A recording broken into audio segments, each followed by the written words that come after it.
في عالم غزته الوحوش وجعلت البشر يعيشون في يأس، قاتل الجميع بكل قوتهم للحفاظ على أماكنهم التي كانوا يسمونها المنزل. ومن بين هؤلاء الأبطال كان كارسيليان الذي واجه الخطر بشجاعة وقوة لا تقهر. قبل ما نكمل يا صاحبي لا تنسى تضغط على زر الإعجاب وتشترك في القناة، والله تعبت على هذا المحتوى، أتمنى أن أكافأ بدعمكم. وبالنسبة لتعليقاتكم السابقة عيني دمعت من فرح، شكرا لكم جميعا. مرت السنين وكان كارسيليان يواصل القتال بلا توقف ضد الوحوش، يكدس جثث الأعداء بسيفه الوحيد دون أن يشعر بالخوف أو القلق. لكنه في يوم من الأيام قابل خصما لم يكن كغيره، كان آرون، أخ آخر من عالم الوحوش. المعركة كانت عنيفة وأخذت الكثير من الجهد، ولكن كارسيليان تمكن أخيرا من الانتصار على ذلك العدو الماكر. لكن كما هي عادة الأبطال لم يكن الموت هو نهاية القصة، فبعد أن سقط وجد نفسه في مكان مظلم وغريب حيث لا شيء سوى فراغ لا نهاية له. وهناك التقى بشاب بشري من كوكب الأرض يدعى دوغون، الذي كان على حافة الموت بسبب شيء غامض. قبل أن يموت كان دوغون يتمنى فقط أن تعيش عائلته بسلام، وعندما سمع كارسيليان هذا قرر أن يساعده، فانتقل كارسيليان إلى الأرض ليجد نفسه في جسد دوغون المراهق، وكانت مهمته أن يحمي عائلة دوغون من الأخطار القادمة. فدخل إلى مكان محظور كان يسمى باب نامسون، وهو مكان مخصص فقط للأبطال المسجلين، لكن الأمور لم تسر كما كان متوقعا.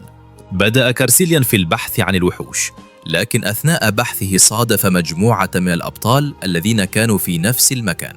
ظنوا في البداية أنهم مجرد شخص ضايع، لكن دوغون أو كارسيليان رد عليهم ببرود وأوضح لهم أنه جاء بمفرده دون أي مساعدة من فريق. في تلك اللحظة أدرك الأبطال أنه أمامهم شخص غريب الأطوار. سمع أحد الأبطال ذلك وتنهد مدركا سبب وجوده هناك. لقد رأى كثيرا من الناس الذين هوسهم بأن يكونوا أبطالا يدفعهم لمطاردة الوحوش بعد مشاهدة الإعلانات التلفزيونية المثيرة، لكن هذه الحماسة قد تقتلك إذا دخلت البوابات بدون المرور بالإجراءات القانونية. أولا يجب أن تسجل رسميا كبطل، ثم تتدرب وتخضع للاختبارات، ناهيك عن أن هذه البوابة من الدرجة سي لسبب. إذا كنت مبتدئا فمن الأفضل أن تبحث عن بوابة من الدرجة إف قبل أن تخسر حياتك حقا. وبعد أن أنهى الرجل حديثه الطويل ونصائحه الغير مطلوبة، أوضح دوجون ببرود شديد أنه لا يحتاج إلى مواعظ، وبالطبع صدم الأبطال من رده البارد جدا على كلامهم. بعد كل شيء كان الأبطال يحاولون فقط مساعدته، لذلك غضبوا قليلا، لكن القائد طلب منهم أن يهدأوا وقال إذا لم يرغب الشاب بالمساعدة فليتركونه وشأنه. القائد كان مقتنعا أن هذا الشاب سيتعلم الدرس بطريقة صعبة، لأنك لا يمكن أن تغمض أذنيك عندما يتحدث شخص حكيم. كان الأمل أن يدرك دوجون مدى قسوة هذه الأبواب، فهي ليست كبرامج التلفاز التي تجعل من أن تكون بطلا أمرا سهلا ومجيدا. وأخيرا واجه دوجون ترول ضخم يحدق به مستعدا لالتهامه حيا. أطلق الوحش هجوما، لكنه أخطأ وضرب الأرض فقط. تحرك دوجون بسرعة فائقة لدرجة أن الترول لم يفهم حتى ما حدث، ثم قبض بقبضته ووجه ضربة مدمرة مزقت وجه الوحش بضربة واحدة فقط. مع سقوط الوحش حان وقت المكافأة، وقت السلب. أخذ أولا السيف الذي كان يحمله الوحش، ثم استخدمه ليخرج من جسده حجرا لامعا.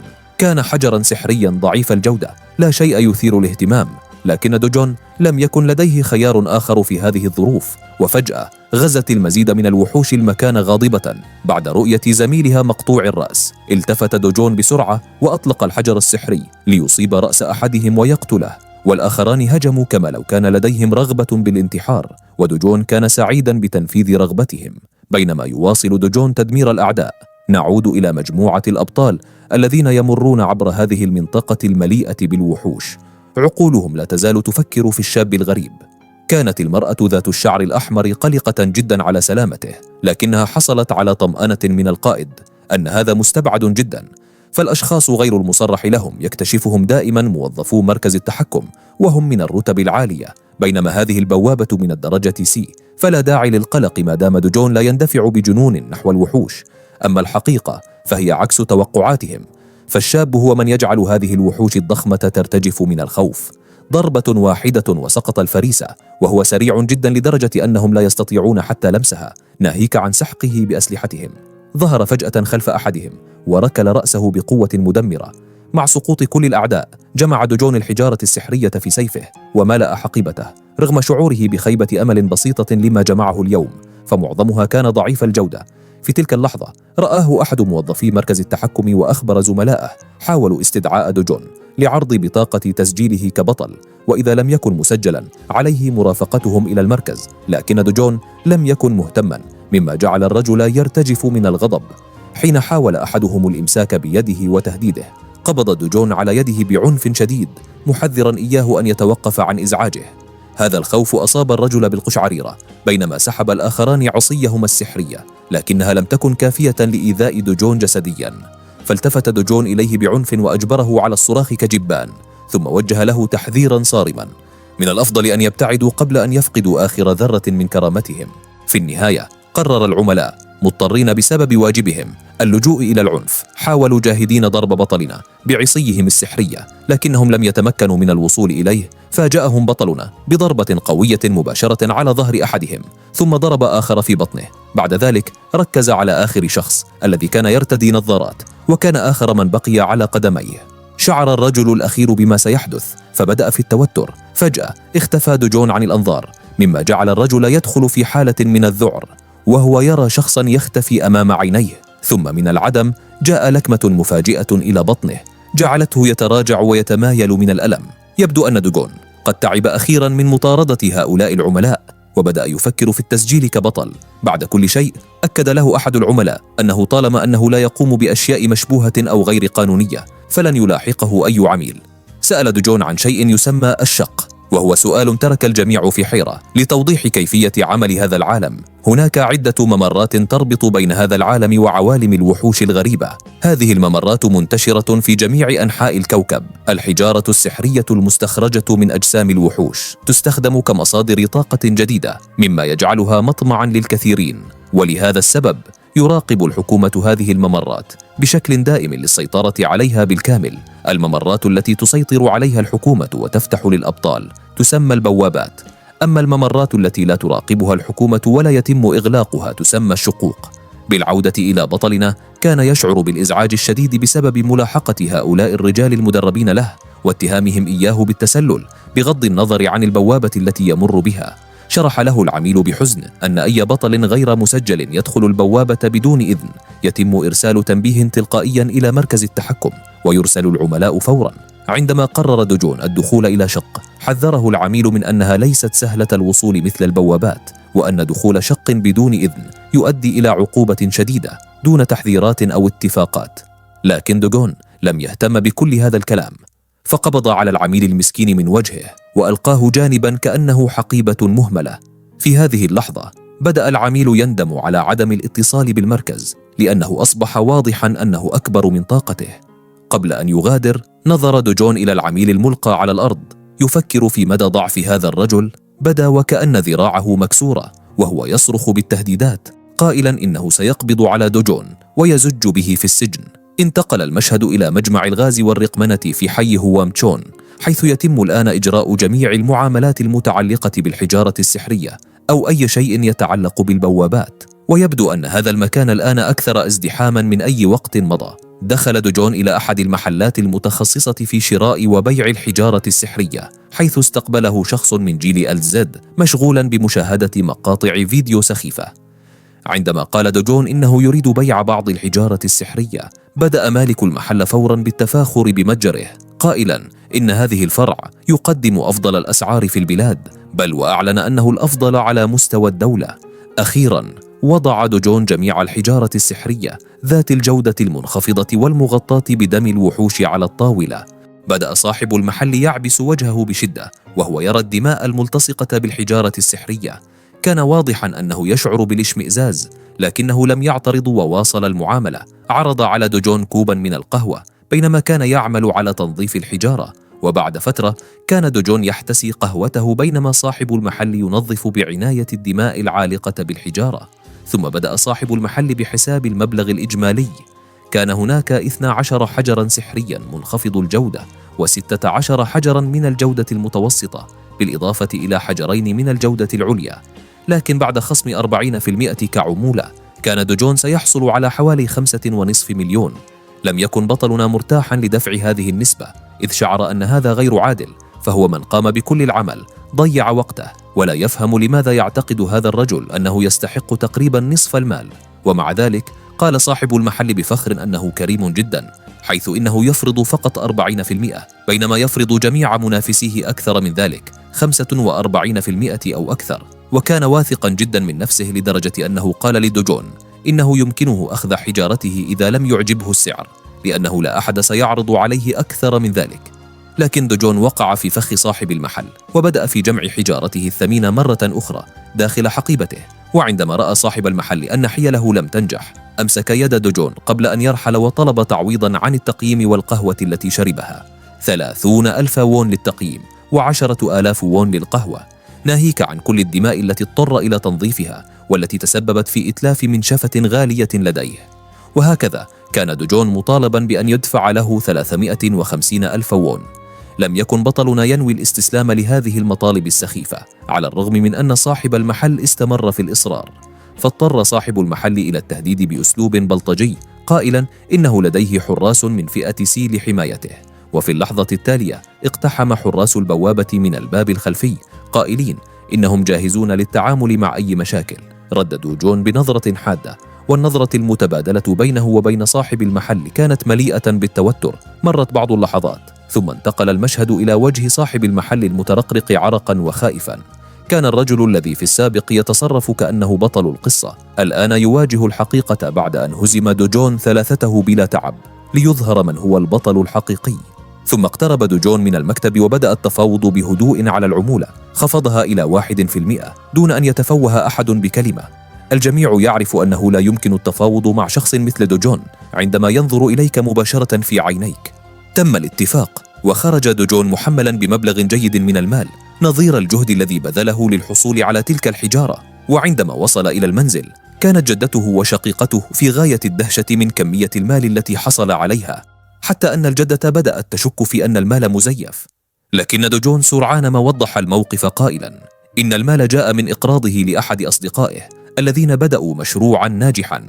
ورغم أن الجدة لم تكن متأكدة مما إذا كان لدوجون أصدقاء من هذا النوع، إلا أنه أقنعها بحجة أخرى قائلاً إنه صديق من الطفولة.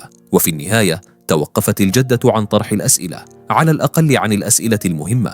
أما شقيقته فقد كانت فخورة جداً بأخيها الكبير، وأحلامها بدأت بالتحقق الآن، بينما هو كان يشعر بالسعادة لرؤية شقيقته سعيدة، كما شعر بأنه مقترب أكثر من الوفاء بوعده الذي قطعه في الماضي. كان هدفه الوحيد أن تعيش جدته وأخته الصغيرة جونيو حياة آمنة وسعيدة. اختفى ذلك الشاب المسكين قبل أن يتمكن دوجون من قول أي شيء، وعندما استفاق وجد نفسه قد تحول إلى دوجون. مهمته الوحيدة الآن هي ضمان أن تعيش هذه العائلة الصغيرة بأمان وراحة، ولذلك أراد أن يشتري أكثر المنازل أماناً في كوريا التي تكلف 110 مليارات وون، وهو مبلغ كبير جداً. ومع استعادة قوته الأصلية لن يكون جني المال مشكلة له. هذا العالم يشترك في العديد من الخصائص مع العالم الذي جاء منه والذي تم تدميره. الفرق الكبير الوحيد هو أن الشقوق والبوابات والوحوش هنا أضعف قليلا من تلك التي رآها في عالمه السابق. بالنسبة له الذي كان يحمل لقب إله السيف في حياته السابقة، هذا المكان لا يعدو كونه صندوق رمل. حتى الآن كان يقاتل فقط ب10 قوة من قوته الأصلية. فجأة طرق شخص ما الباب وقال إنه يريد رؤية دوجون. قرر دوجون أن يفتح الباب ليجد هناك 2 من البلطجية ينتظرونه. هؤلاء الرجال جاءوا لمطالبة دوجون بدين. تبين أن دوجون مدين بمبلغ مثير للضحك يصل إلى 48 مليون وون. كان يعلم أن هؤلاء الأشخاص هم المقرضون الذين اقترض منهم دوجون الحقيقي قبل مغادرته هذا العالم إلى الأبد.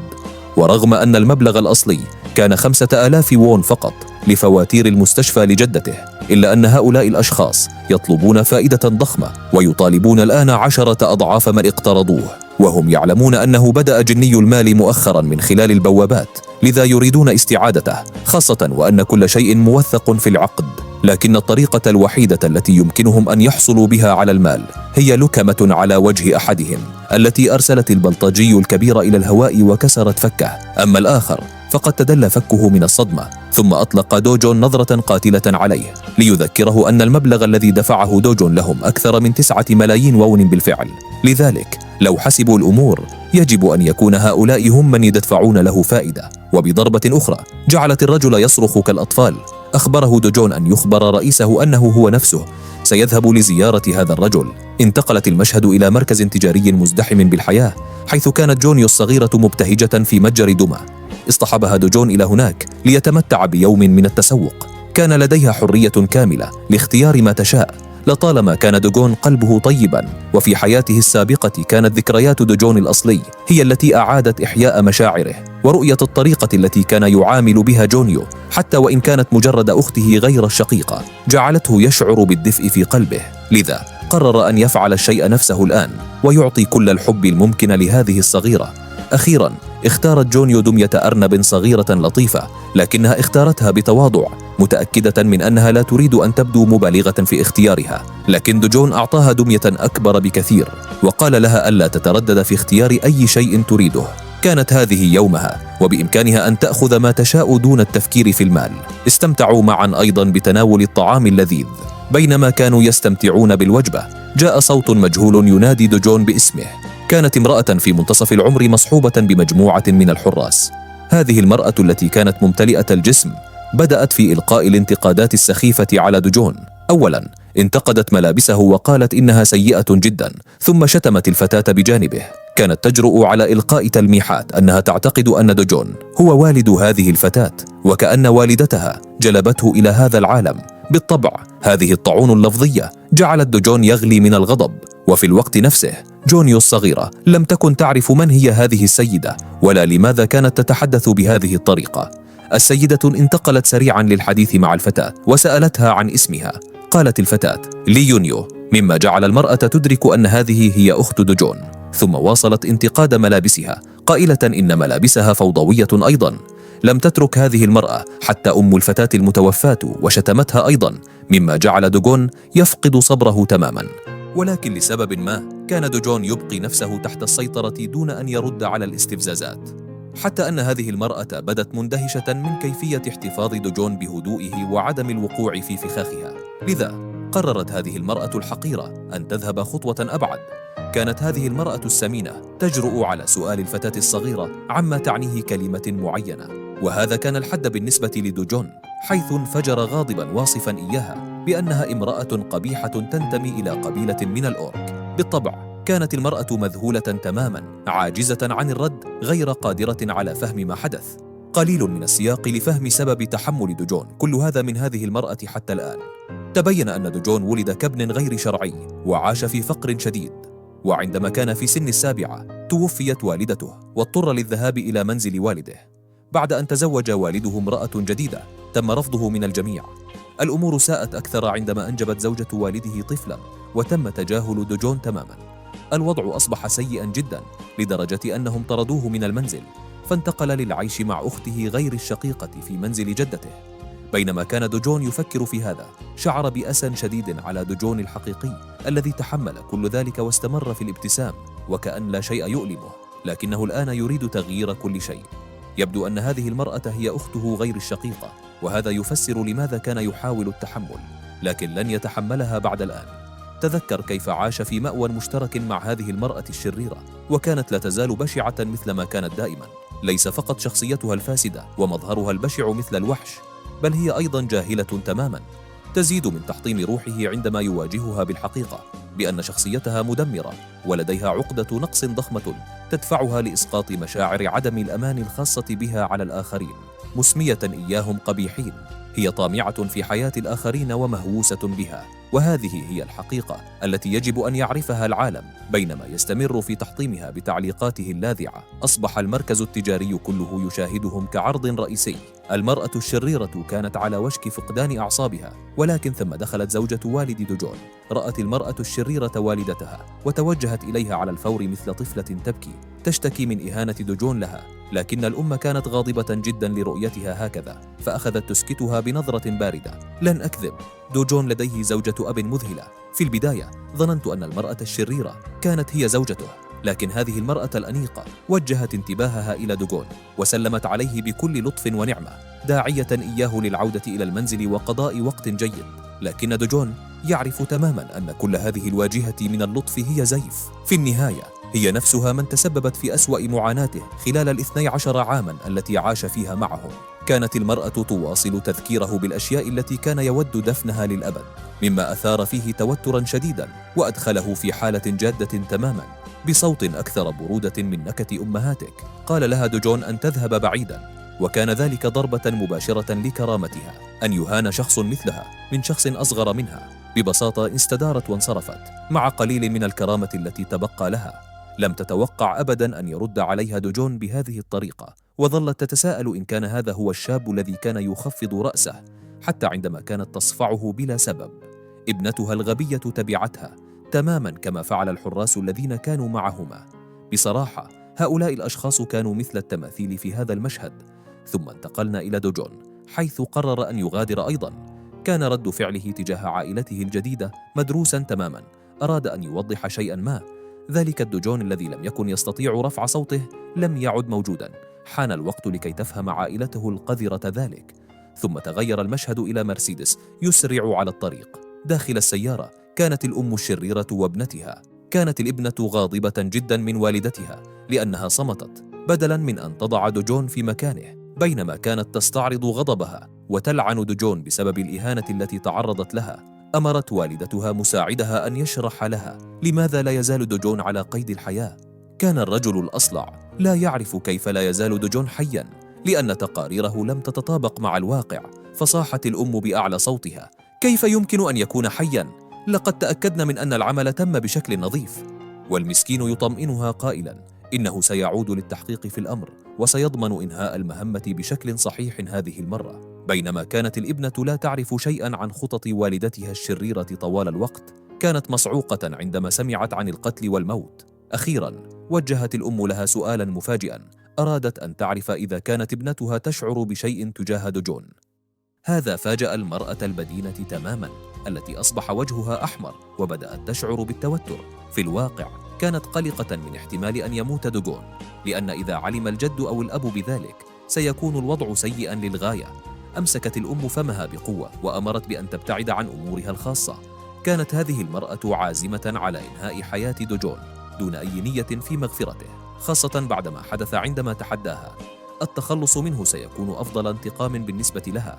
منذ 10 سنوات حدث انقلاب في العالم مع ظهور الشق، تلك البعد الرهيب الذي أطلق الوحوش التي كانت تخرج من البوابة بغرض قتل البشر. كانت مخاوفهم لا تتوقف، واستمرت هذه الوحوش في التهام البشر حتى دمروا العالم وأحرقوا المدن. لكن كما ظهرت القوى الظلامية، ظهرت أيضا الضوء على هيئة أبطال شجعان. مع وصولهم اكتشف العالم الحجارة السحرية المستخرجة من أجساد الوحوش المنهزمة. في الحاضر كان دوجون يسير وهو يفكر في كيف أن الحجارة السحرية غيرت سريعا اعتماد العالم على الطاقة. مع تطور العالم الصناعي أصبحت البوابات والوجود البطل أساسا للحياة، ولذلك أصبح العمل كبطل ذو دخل مرتفع مع رواتب ثابتة لا تحصل إلا عندما تصبح بطلا حقيقيا. وصل دوجون إلى المكان الذي كان يقصده، حيث كان في المبنى الرئيسي في عاصمة يونغ هونغ. دخل المبنى ليجد الزعيم وأتباعه الذين كانوا يبدون مثل بلطجية عاديين يحاولون تخويفه، لكنه كان هادئا جدا. أطفأ الزعيم سيجارته وأشار إلى جسارة دوجون. لم يقتصر الأمر على أنه هزم أتباعه، بل أنه تجرأ على الحضور إلى هنا. هذا أثبت أن دوجون لا يهمه رأي أي شخص. قال دوجون بدهاء أنه في الواقع كان دوجون هو الذي خسر. بدا هذا الكلام سخيفا بالنسبة للزعيم، فطلب توضيحا لما يعنيه. أجاب دوجون أنه هنا لطلب تعويض عما مر به من خسائر نفسية، جسدية ومادية بسبب هؤلاء الأغبياء. لاحظ الزعيم تغييرا كبيرا في شخصية دوجون، فقد تغير تماما. لم يعد الروح الطيبة أو الشخص الهادئ الذي كان عليه من قبل. بالإضافة إلى ذلك دمر الأشخاص الذين أرسلهم الزعيم إلى البوابة. الزعيم شك في أن دوجون قد مر باستيقاظ خاص خلال تجربته في البوابة، ومع ذلك ما زال الزعيم يتصرف بتفاخر، مخبرا دوجون أن الثقة الزائدة ستكون نهايته. اتهم الزعيم دوجون بأنه مغرور للغاية بقدراته، ودعا بعض الأشرار للتهديد به، ولكن دوجون الذي يحمل خبرة إله السيف يعلم تماما أن هؤلاء مجرمون صغار بالنسبة له. الزعيم قال أشياء سخيفة عن أن الأبطال المستيقظين ينتهي بهم الأمر مقتولين مثل القمامة، وأن الأبطال من الفئة الدنيا لا يستحقون سوى القتل، لكنه كان يظن أن دوجون مجرد بطل من الفئة يد، وأن منظمته يمكن أن تسحقه بسهولة. بينما كان دوجون جالسا بهدوء على الأريكة، كان الخمسة رجال يراقبونه من دون أن يتحركوا، وأمرهم بأن يعود الزعيم إلى الجلوس. الزعيم تفاجأ لسماع دوجون يتكلم بهذا الهدوء، بينما كان يؤكد له بوجه جدي أنه لم ينتهي من حديثه بعد. وأثناء حديثه أحد الرجال قرر أن يواجه دوجون، فقام دوجون بخلع نظارته مما زاد من حيرتهم، ثم وجه له ضربة خاصة مباشرة إلى وجهه ليطير الرجل إلى الهواء.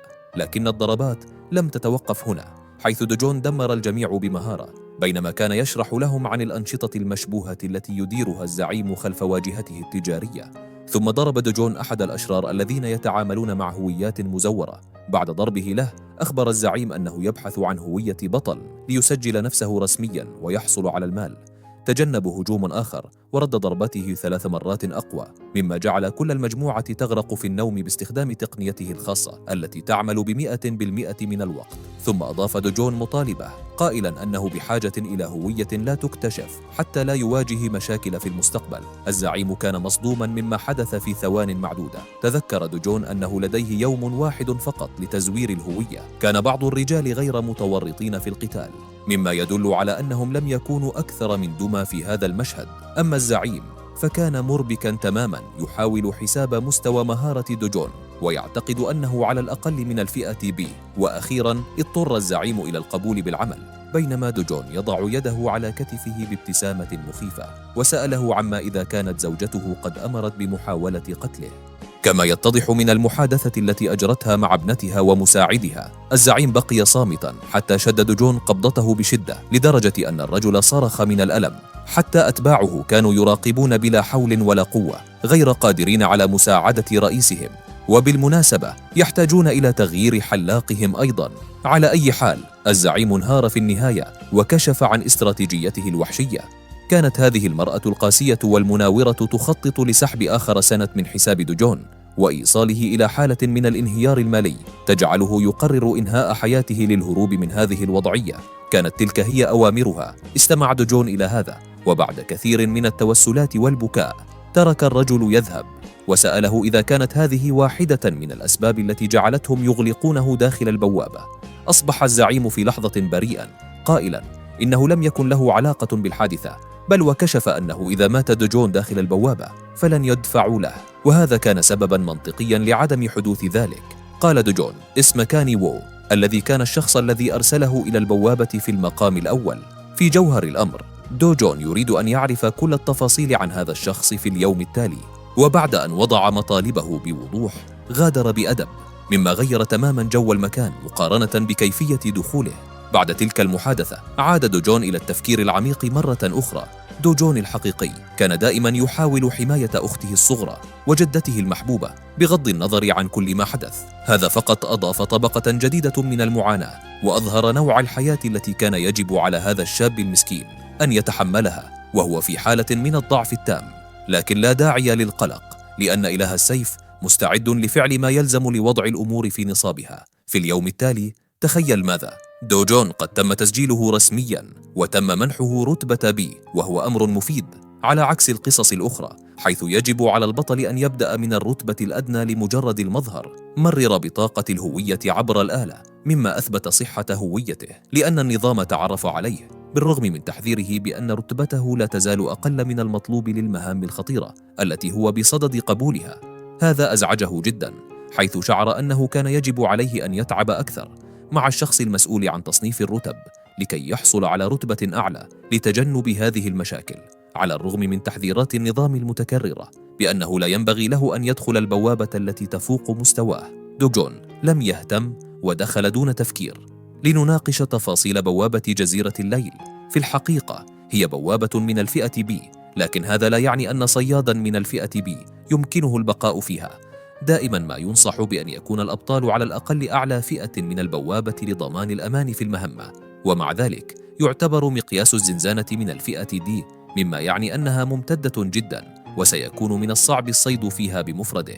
الجانب الجيد مع ذلك هو أن الزنزانة تتكون من أنفاق، مما يعني أنه في بعض الأحيان لن يكون الأمر صعباً بالنسبة له. نظراً لمقياس الزنزانة ينصح بشدة أن يتولى المهمة بطل من الفئة العليا، لكن دوجون لا يعرف ما هي كلمة خطر ولا مشكلة في قاموسه. في أسوأ الأحوال عليه أن يواجه أسطولاً من الوحوش في نفق ضيق دون أي مساحة تقريباً. ابتسم دوجون أمام أول خصومه، ثعبان عملاق ذو هالة بنفسجية فوضوية. بالنسبة لمعظم الأبطال سيكون هذا علامة على الرعب، لكنه بالنسبة له إشارة إلى الحظ الجيد. استعد دوجون مع قفازاته للمعركة. وبالمناسبة الثعبان يأتي مع عدة أصدقاء لسانهم يشبه لسان الوحوش في فيلم أجنبي. حاولوا الهجوم بكل قوتهم، ولكن كان ذلك غير مفيد، لأن دوجون هو آلة قتل فعالة لدرجة أنه جمع الحجارة السحرية كما لو أن الوحوش لم تكن موجودة أبداً. الثعبان القاتل الأسود هو فئة من الوحوش معروفة باسمها المسبب للشلل، الذي يمكن أن يسقط أي شخص مع أقل اتصال.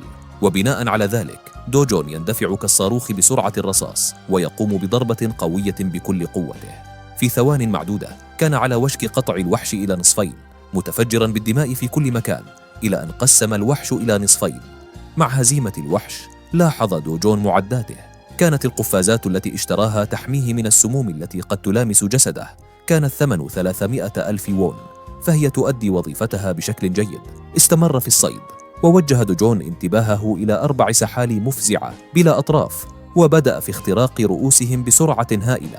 كلما أخذت المزيد من الدماء أرسل الثعابين إلى النهاية. وبينما كان دوجون هناك يبحث عن الحجارة السحرية بين لحوم الوحوش، شعر بخيبة أمل لعدم وجود حجارة مانا في الأفق. بينما كان يحفر بين لحوم الوحوش شعر دوجون بخيبة أمل عندما لم يجد أي حجر مانا. هذا مفهوم، لأن حسب قوانين العالم السابق هذه الوحوش لديها فقط فرصة 3% لإفراز حجر مانا، مما يعني أنه كان عليه أن يصطاد المئات منها للحصول على غنائم جيدة. بينما كان يمشي اكتشف سيد الرأس العظمي. قد تعتقد أنه الوحش الرئيسي، لكن دوجون كان لديه رأي آخر. سأل الثعبان العملاق إذا كان هو الوحش الرئيسي، كما لو كان سيجيب عليه كصديق جيد. على أي حال دوجون يعتقد أن ظهور هذا الوحش الكبير أمر جيد، لأنه لن يقلق بشأن ضياع الطريق. مليئا بالعزيمة انطلق دوجون في الهجوم لإنهاء المعركة بسرعة والعودة إلى المنزل. لكن ثم حدث شيء غير متوقع. رغم أنه نفذ ضربة مدمرة لم يكن لها أي أثر على الكائن. كانت الضربة فقط تترك وشما على رأسه بينما كان في الهواء ولا يستطيع التملص. ثم الوحش يضربه بذيله. سقط دوجون على الأرض بعد الهبوط القاسي، مما أعطاه حماما من الواقع حول قوة الوحش الرئيسي. سحب الكائن أنيابه السامة وفتح فمه كما لو كان عروسا جائعة. حاول عضه، لكن لحسن الحظ تمكن دوجون من تجنب الهجوم. باستخدام الزخم الناتج عن حركته المتجنبة انطلق مجددا في الهجوم مع لكمة قوية أصابت جسد الوحش وتركته يتصدع. بعد هذه الضربة الثانية أدرك دوجون شيئا مهم. الوحش الرئيسي لديه قشرة مقاومة بشكل غير عادي، مما يجعله تحديا أكبر بكثير من الثعابين الأخرى التي تخلص منها. القشرة قوية لدرجة أن دوجون لا يستطيع اختراقها بضربة واحدة. هذا غير الموقف وجعله يتساءل عما إذا كان يجب عليه تغيير استراتيجيته في القتال. مع قوته الأصلية كان إله السيف سيسحق هذه الوحوش بسهولة، لكن حينها لاحظ شيئا: سيف المحارب الذي فقد حياته في القتال ضد هذا الوحش. وهنا سيف المحارب المكسور يدل على السبب في أن دوجون يدعى إله السيف وليس إله اليد. رغم أن السيف متهدم جدا بسبب المعركة، أخذ دوجون السيف وهو يعتقد أن السيف فقط سيكون فعالا بقدر ما يكون حامله ماهرا. مع هذا الفهم، وحين أمسك بالسيف في يده مشى نحو الثعبان العملاق. الثعبان هاجم دوجون بكل ما لديه من قوة، مسرعا بسرعة مذهلة، لكن دوجون رد عليه برفع نفسه في الهواء بينما أعلن بفخر أن الوحش يجب أن يشعر بالشرف. لأن دوجون سيقتله باستخدام سيفه.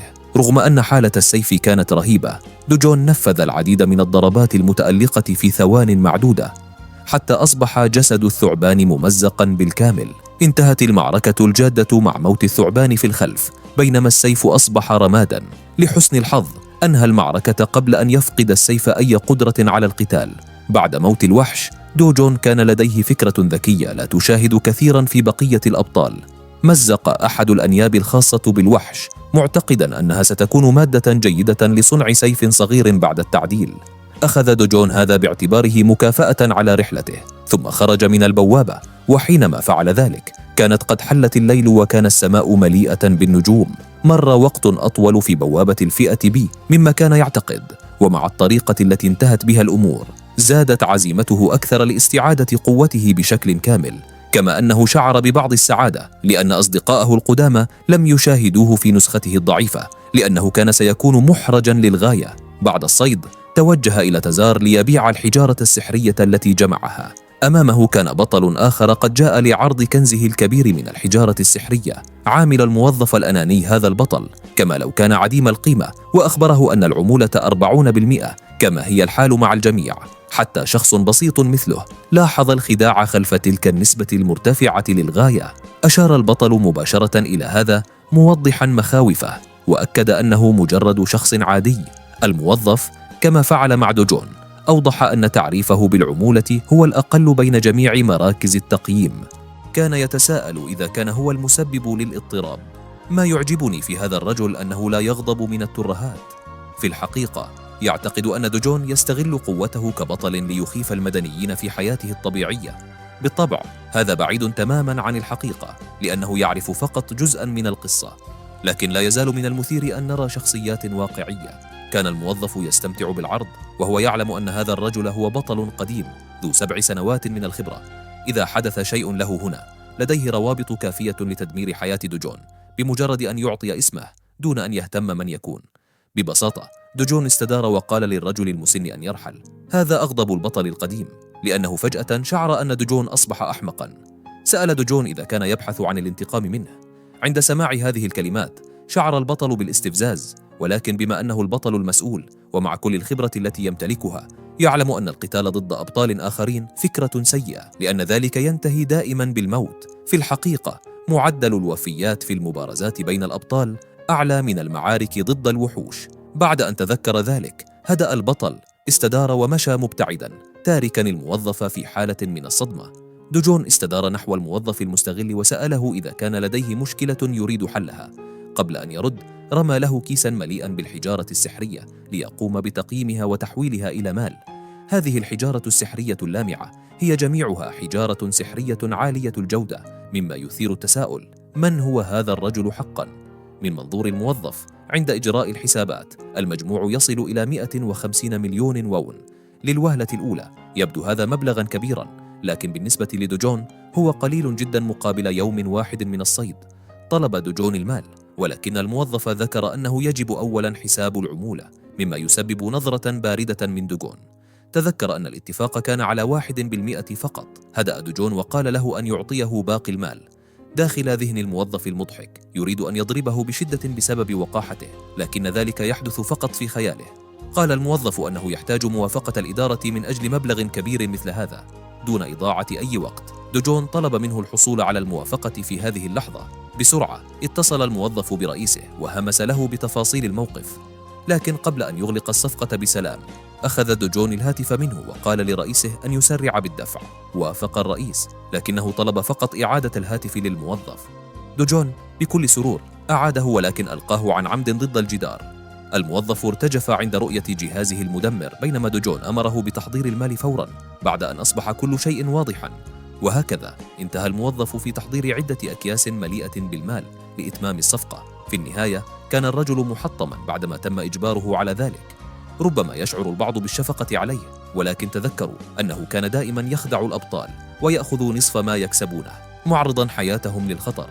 إنه شخص بائس. مر 10 دقائق ووصل الرئيس غاضبا إلى المتجر، يتساءل عن سبب عدم رد الموظف على الهاتف. ما هو أكثر مرحا هو أن الموظف استسلم فورا وقدم استقالته في نفس اللحظة. رأى الرئيس الهاتف المكسور ضد الجدار، مما أعطاه فكرة جيدة عما حدث. أخرج هاتفي الخاص واتصل بجويان طالبا منها أن تأتي فورا. جويان تبين أنها شابة مشهورة بشعرها الوردي والبنفسجي. هي مشهورة جدا لدرجة أن الناس في الشارع يحيونها بالاسم يونان ويعاملونها كمشاهير، ناهيك عن أنها تبدو رائعة في ملابسها. وصلت إلى المتجر وأبقت الموظف في حالة من الدهشة بوجودها، مبشرة إياه بابتسامة ساحرة.